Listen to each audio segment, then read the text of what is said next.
All right, let's dig now very specifically into Leibniz's coining of the term calculus of the infinitesimals, and we will use a hands-on code demo to calculate or approximate the slope of a curve at a given point by getting infinitely close to that curve. So just as we saw in the preceding topic on the preceding slides, as integral accuracy improves as we approach an infinite-sided polygon, so remember where we had a square to a hexagon to an octagon to an infinitely sided polygon, we get better and better at predicting exactly how much area a given curved object occupies, a given circle, say, occupies. So just as integral accuracy improves as we approach an infinite-sided polygon, so too does differential accuracy improve as we approach a curve infinitely closely. So remember those two branches, integral calculus and differential calculus. Well, the integral calculus was concerned with identifying the area under curves, and with differential calculus, we're concerned, remember, with identifying the slope of a curve. So if we have this curve here, then if we want to determine the slope at a very specific point here, well, then we can zoom in infinitely close to that point. So here I've approximately drawn, I have this orange rectangle that approximately represents the area here. And we can see when we zoom in really, really close at this particular point here, well, it looks like a flat line with no slope. So let's jump to our first hands-on code demo of these live lessons to explore this idea more closely. All right, for our first hands-on code demo, you can head to the GitHub repository for these live lessons, which is github.com/johncrone/mlfoundations. And in that repository, there is a notebooks directory. So you can head into there. And in the directory, we have a number of notebooks. The notebooks in here correspond to the 8 subjects of my Machine Learning Foundation series. I'm going to talk about that in more detail on a forthcoming slide. But the first 2 subjects in this Machine Learning Foundation series of subjects were both on linear algebra. And now we're talking about calculus. So I've already done some explanation of how I have this calculus 1 subject that focuses on differential calculus. And in calculus 2, we'll talk about integral calculus as well as some advanced differential calculus. So right now we're concerned with this calculus 1 subject. So you can click on this notebook here to open it up. I'm going to right click to open it, so you don't have to do that. And when you open up the notebook here, it's totally fine. You have the option of viewing the notebook statically in GitHub. So, this first topic that we're going to cover is the calculus of the infinitesimals, as I already mentioned on the slides. So you can just follow along and look at the executed code in here. If for whatever reason the GitHub isn't rendering your Jupyter notebooks for you because it doesn't always render Jupyter notebooks perfectly, then you can grab the URL and go to nvviewer.jupyter.org. And from there, you can paste the GitHub URL and go, and this always renders perfectly. And it also guarantees that any of my use of mathematical notation, which does happen in these slides, will be rendered exactly as I intended. GitHub doesn't always get it 100% correct. And my recommended way, however, of working through these notebooks isn't to view them statically, but rather to execute them interactively along with me. So I'll be using the Colab environment. You should be able to left-click on this and it will open up the notebook in Colab, but sometimes that doesn't work for everyone. You can always right-click and open it in a new tab, and that always works for students. So then you're brought through to a Colab version of this notebook. So it's the same Jupyter notebook, but in the Colab environment, we can execute all of the code in this notebook interactively. Well, at least you can execute the code if you sign in with a Google login, so say a Gmail login, which is free to obtain, then yeah, you can execute everything in here. So there's markdown cells in these Jupyter notebooks that provide some explanation of what's going on. There are also these code cells. So for example, we're starting off with this calculus of the infinitesimals. You can execute these code cells. Before we do that, however, I recommend going up to Edit and clicking Clear All Outputs. So to allow people who would like to view these notebooks statically in, say, GitHub, I've executed all of the code cells already. But when we're executing them interactively together, we don't want to see all the outputs of these code cells. We want to create them for seemingly the first time ourselves. And you can change things around in the code cells if you'd like to and see how that changes results. So in order to see the results for the first time interactively, we clear all outputs first.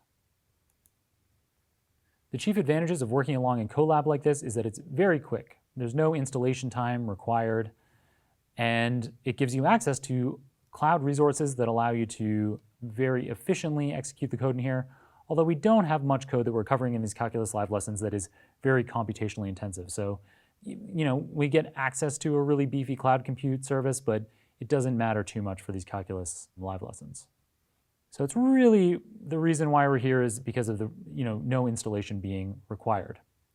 The big downside of working in Colab, from my perspective for teaching to you, is that there's no way for me to control exactly what libraries are available in here, and particularly the library versions. So the people who run Colab, they from time to time update the NumPy library or the matplotlib library or any of the libraries that we could be working with. And so there's the possibility that when you run these notebooks, you'll run into some breaking change, but hopefully that doesn't happen, particularly as because the libraries that we're working with here are typically long established and breaking changes don't come along very often. Everything should work well. And from time to time, I'll come back and make changes to the GitHub repository when there are major version changes of these libraries to ensure that there is compatibility going forward. All of that said, if you do happen to be familiar with running Jupyter Notebooks on your own machine, and you'd like to be able to control for all of the software dependencies and be able to run all of this code exactly as I intended with the very specific library versions that I was using when I created these calculus live lessons, you can go back to the ML Foundations repo, and in here I have a Docker file that specifies very specific library versions and dependencies, which, if you're familiar with running Jupyter Notebooks from inside of a Docker container, you can use these. Otherwise, that could be a little advanced, and you shouldn't need to worry about it, but just so you know, that option is there. Okay, having gone over that preamble on how to execute this code, we can now actually start executing some code. So we're starting in this calculus of the infinitesimals section, and we're going to need the NumPy library as well as the matplotlib libraries. So you can just click the play button there to run them. And you can trust me, even though Google didn't author the notebook, I authored the notebook, and I'm a trustworthy guy. All right, we want to draw some curves. And the way that I like to do that in NumPy, working with NumPy objects, is to create a continuous x variable. So this is going to contain a whole bunch of points representing a horizontal axis.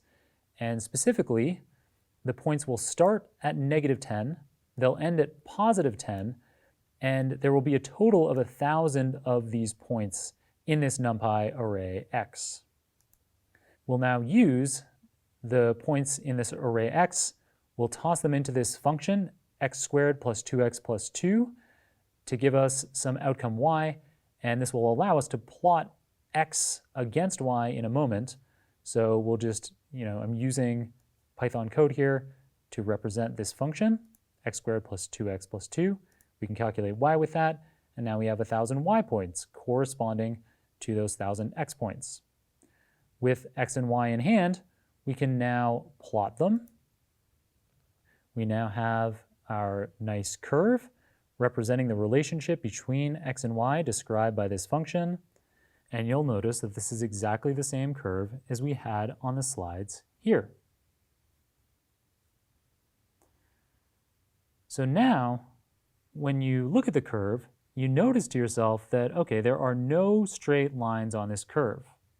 However, if you want to approximate the slope at any given point on this curve, we can use this principle from the calculus of the infinitesimals that if we zoom in infinitely close, we observe curves that approach lines. So this enables us to find the slope m, the tangent line, anywhere on the curve, including to say identify where m is equal to 0, where the slope is flat. I can expect, based on my understanding of curves in calculus, that there should be a flat point around this point here where we stop going down and we start going back up. So there will be this very specific point where the curve is flat, where slope is equal to 0. So let's zoom in more closely on this point. So initially, in this first chart, we're showing, remember we created our x vector so that it ranges from -10 up to 10. So initially, we're just plotting the whole curve. So from -10 all the way up to 10. However, now we can zoom in a bit, and we're only going to show from -2 to 0 along the x-axis. And I've also manually adjusted the y-axis so that we're seeing, about the right snapshot there. So when we zoom in closely, you can see that the curve is becoming less severe. It's starting to flatten out. And as we zoom in more and more, so now let's go to -1.5 to -0.5. When we zoom into that chunk, we see that the curve is even flatter. And the more closely we zoom in, now from -1.1 to 0.9, this chunk here, it appears even flatter. And if we zoom in really close, so from -0.01 to -0.99, zoom in real close here, this curve almost appears to be a straight line. And so now, from doing this exercise, from kind of manually zooming in at this point, we can confirm to ourselves that it's this point here at about -1 where the slope is flat. So the point in this curve where we stop going down and we start going up, that very specific point appears to be around this -1 mark, and we can tell that by zooming in very, very closely. We'll jump now from Gottfried Leibniz and his definition of the calculus of the infinitesimals in the 17th century, and we'll jump all the way from Leibniz and Newton and those early calculus discoveries to today and modern applications of calculus.